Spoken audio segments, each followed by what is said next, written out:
नमस्कार दोस्तों, योग संघर्ष में फिर से एक नई वीडियो में स्वागत है।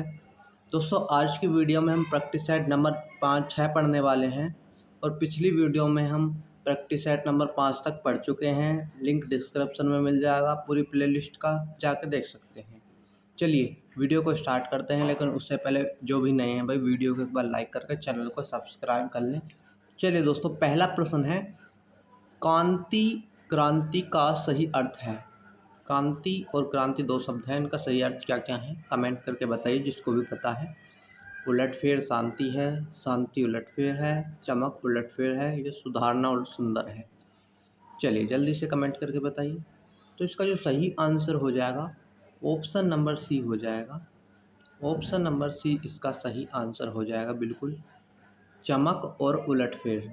कांति का जो अर्थ है वो चमक है और क्रांति का जो अर्थ है यहाँ पे वो उलटफेर है। चलिए वीडियो को एक बार लाइक करके चैनल को सब्सक्राइब कर लें जो भी भाई नए हैं। चलिए अगले प्रश्न पर चल रहे हैं। अगला प्रश्न कौन सा है? प्रश्न नंबर 2। प्रश्न नंबर 2 है, निम्नलिखित में से सही विलोम युग्म नहीं है। उसको बताना है जिसको सही विलोम युग्म नहीं है। आय, व्यय, आहूत, अनाहूत, आप, तप, निरातप, आरूढ़, वाहनारूढ़। जल्दी से कमेंट करिए कौन सा सही हो जाएगा। चलिए तो दोस्तों, आय का व्यय होता है, बिल्कुल ठीक है। आहूत का अनाहूत होता है, बिल्कुल ठीक है। आपत का निरापत होता है जी, ये भी बिल्कुल ठीक है। चलिए इसका जो सही आंसर हो जाएगा वो ऑप्शन नंबर डी हो जाएगा। ठीक है जी, ऑप्शन नंबर डी हो जाएगा। ये इसमें गलत दिया हुआ है विलोम शब्द युग्म। चलिए अगले प्रश्न पर चल रहे हैं, प्रश्न नंबर 3 पर। प्रश्न नंबर 3 है, सही वर्तनी। सही वर्तनी है, षष्ठ की सही वर्तनी बतानी है शब्द की। कौन सी सही वर्तनी हो जाएगी? ए हो जाएगा, बी हो जाएगा, सी या डी? जिसको भी पता है कमेंट करिए। चलिए तो इसका जो सही आंसर हो जाएगा ऑप्शन नंबर ए हो जाएगा। ऑप्शन नंबर ए इसका बिल्कुल सही हो जाएगा। षष्ठ ऐसे लिखा जाता है ऑप्शन ए की तरह। वीडियो को लाइक करते रहें और शेयर ज़रूर कर दें अपने। चलिए अगले प्रश्न है, अगला प्रश्न है, अघ का विलोम है। चलिए पूर्ण, समाप्त, निम्न, ऊपरी। जल्दी से कमेंट करिए। चलिए अब इसमें बात करें हम, अघ क्या होता है? अघ का अर्थ होता है नीचे। नीचे अघ का अर्थ होता है नीचे और ऊपरी का अर्थ क्या होता है? ऊपर। तो इसका सही आंसर जो हो जाएगा ऑप्शन नंबर डी इसका बिल्कुल सही आंसर हो जाएगा जी, बिल्कुल सही। बात करें पूर्ण की, पूर्ण का क्या होगा? अपूर्ण। ठीक है जी। समाप्त क्या क्या होगा? प्रारंभ। प्रारंभ हो जाएगा जी। निम्न क्या क्या होगा? उच्च हो जाएगा जी। ठीक है जी। अब चले अगले प्रश्न पर। अगला प्रश्न है प्रश्न नंबर 5। प्रश्न नंबर 5 है, कौन सा शब्द बहुव्रीहि समास के अंतर्गत आता है? कौन सा शब्द बहुव्रीहि समास के अंतर्गत आता है? ठीक है जी। तो बात करें हम वीणा पाणी की। इसमें वीणा पाणी का अगर हम समास विग्रह करते हैं तो ये क्या होता है? वीणा। इसका समास विग्रह क्या हो जाएगा? वीणा है जिसके, वीणा है जिसके हाथ में, हाथ में। वीणा है जिसके हाथ में, अर्थात सरस्वती। सरस्वती। ठीक है जी। तो ये किसी तीसरे की ओर संकेत कर रहा है, अर्थात सरस्वती माता की तरफ संकेत कर रहा है। तो इसका जो सही आंसर हो जाएगा वो बहुव्रीहि का, इसका ए ऑप्शन सही हो जाएगा बिल्कुल। ए ऑप्शन इसमें वीणा पाणी इसका बिल्कुल सही उत्तर है। अब जी हम दो माता का अगर समास विग्रह करें तो कैसे होगा? दो माताओं का समूह। दू मीन्स दो माताओं, दो माताओं का समूह, समूह। ठीक है जी। तो इसमें कौन सा समास हो जाएगा? इसमें हो जाएगा जी द्विगु। द्विगु गिनती किस में आती है? द्विगु समास में। जहाँ पर भी आपको गिनती चमक गया, जैसे ये एक दो, दो आ गया, तो द्विगु समास उसमें ऐसे ही लगा देना है। अब बात करें लाल पीला, तो इसमें लाल पीला देखो दोनों समान वो है, मतलब इसमें दोनों पद एक प्रधान है, दोनों पद प्रधान होते हैं, तो उसमें कौन सा समास होता है? उसमें द्वंद्व समास होता है। द्वंद्व समास हो गया इसमें। ठीक। बात करें विग्घा आरंभ, विग्घा का आरंभ, इसका विग्रह कैसे होगा? विग्घा, विग्घा का आरंभ, सॉरी विग्घा का विग्घा का अभ्यास, विग्घाभ्यास था ना, विग्घा का अभ्यास, अभ्यास। ठीक है जी। तो इसमें कौन सा हो जाएगा? इसमें हो जाएगा जी संबंध, संबंध तत्पुरुष, तत्पुरुष। चलिए अगले प्रश्न पर चल रहे हैं। अगला प्रश्न है प्रश्न नंबर 6। प्रश्न नंबर 6, जल्दी से एक बार वीडियो को लाइक कर दें, चैनल को सब्सक्राइब कर दें ऐसी वीडियो पाने के लिए।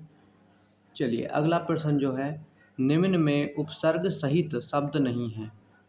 मतलब कौन सा शब्द नहीं है? उपसर्ग सहित। जिस शब्द में उपसर्ग नहीं है आपको मतलब वो शब्द बताना है। जल्दी से बताइए, जिसको भी पता है कमेंट करके बताएं। चलिए हम बात करें पहले की, तो इसमें आया है एन, एन उपसर्ग इसमें है, ये है एन वक्त। एन वक्त में एन इसमें उपसर्ग आया है, आया जी, बिल्कुल सही है इसमें। दूसरे में क्या है? विज्ञान, विज्ञान में कौन सा उपसर्ग है जी? वी उपसर्ग है, इसमें भी उपसर्ग है। बात करें संगलन में, संगलन में सम उपसर्ग है, बिल्कुल है जी। तैराक की बात करें तो तैराक में क्या है? आक, तैराक में जो क्या आया है? ये आक प्रत्यय आया है, प्रत्यय, आक प्रत्यय हो आया है। प्रत्यय कौन से होते हैं? जो शब्द के अंत में किसी भी उसके अंत में लगाकर उसका अर्थ बदलते हैं तो प्रत्यय होते हैं। ठीक है। तो समय के समय पर ये जो बाद में आता है, तो इसका जो आंसर हो जाएगा वो option number B, option number sorry D इसका सही आंसर हो जाएगा, तैराक। तैराक में कोई भी उपसर्ग नहीं है, इसमें प्रत्यय है, तो इसका बिल्कुल सटीक आंसर ही हो जाएगा। और चलिए अगले प्रश्न की ओर चल रहे हैं। अगला प्रश्न है प्रश्न नंबर 7। कौन सा शब्द सूर्य का पर्यायवाची नहीं है? जल्दी से कमेंट करिए। मातृदंड, मातृदंड पर्यायवाची है सूर्य का। मरीचि बिल्कुल सही है। पतंग बिल्कुल सही है। केसरी, केसरी जो होता है वो शेर का होता है और सिंह का होता है। ठीक है जी, नाहर का होता है। तो इसका जो सही आंसर हो जाएगा ऑप्शन नंबर डी हो जाएगा, केसरी सूर्य का पर्यायवाची शब्द नहीं। चलिए अगले प्रश्न पर चलो। चलिए प्रश्न नंबर 8 जो है, कौन सा शब्द कर्मधारय समास में नहीं है? प्राण प्रिय की बात करें हम, प्राण रूपी प्रिय, प्राण रूपी प्रिय, तो ये बिल्कुल कर्मधारय में पहुंच गया। वायु वेग की बात करें, वायु, वायु के सहर्ष वेग, वायु वेग का इसका भी जो है कर्मधारय है। कनक लता का बात करें तो कनक रूपी लता, कनक रूपी लता, इसका विग्रह करा तो हमने, ये भी कर्मधारय है। तो इसका विग्रह करें हम तो इसका विग्रह क्या हो जाएगा जी? इसका विग्रह हो जाएगा क्रीड़ा, क्रीड़ा क्षेत्र का जो हो जाएगा, क्रीड़ा के लिए क्षेत्र, क्रीड़ा क्षेत्र का क्या हो जाएगा? क्रीड़ा के लिए क्षेत्र, क्रीड़ा के लिए क्षेत्र, ये किस में आ गया जी? ये आ गया तत्पुरुष समास में, पुरुष। चलिए, तो इसका जो सही आंसर हो जाएगा ऑप्शन नंबर डी, इसका सही आंसर हो जाएगा क्रीड़ा क्षेत्र। प्रश्न नंबर 9 की तरफ चल रहे हैं। प्रश्न नंबर 9 जो है, कौन हिंदी की उपभाषा नहीं है? कौन हिंदी की उपभाषा नहीं है? जल्दी से आप बताइए। चलिए, इसका जो सही आंसर हो जाएगा वो ऑप्शन नंबर बी हो जाएगा, सॉरी ऑप्शन नंबर ए हो जाएगा। ऑप्शन नंबर ए इसका बिल्कुल सही और सटीक आंसर हो जाएगा। ठीक है जी, क्यों हो जाएगा? ये जो है ये उपभाषा हिंदी की उपभाषा में नहीं आता, ये महाराष्ट्र की बोली है। क्या है?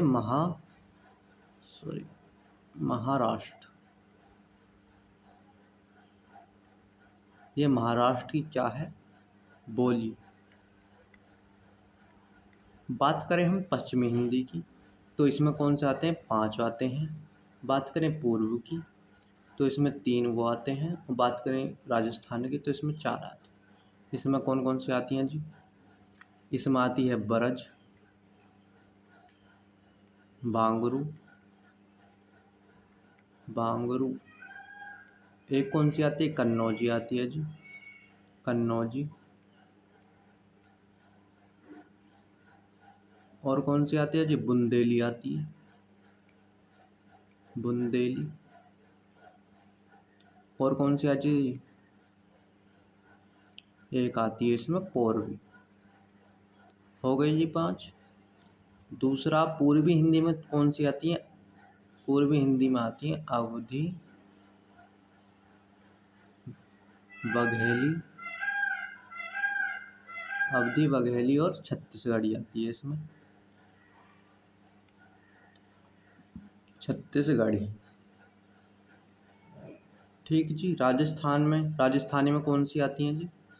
राजस्थानी में आती हैं जयपुरी, मालवी हो गया जी, मारवाड़ी हो गया, मारवाड़ी। और एक आती है इसमें मेवाती। ठीक जी। चलिए अगले प्रश्न पर चल रहे हैं। अगला प्रश्न है जी प्रश्न नंबर 10।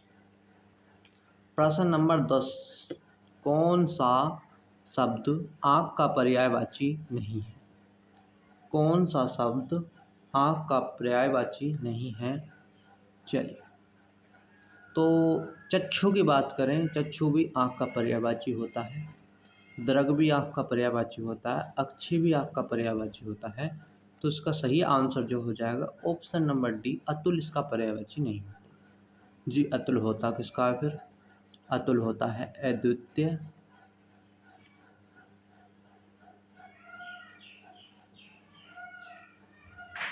ठीक, आज की वीडियो में इतना ही दोस्तों। मिलते हैं एक नई वीडियो के साथ, तब तक के लिए धन्यवाद। जय हिंद। वीडियो को एक बार लाइक करके चैनल को सब्सक्राइब कर लें।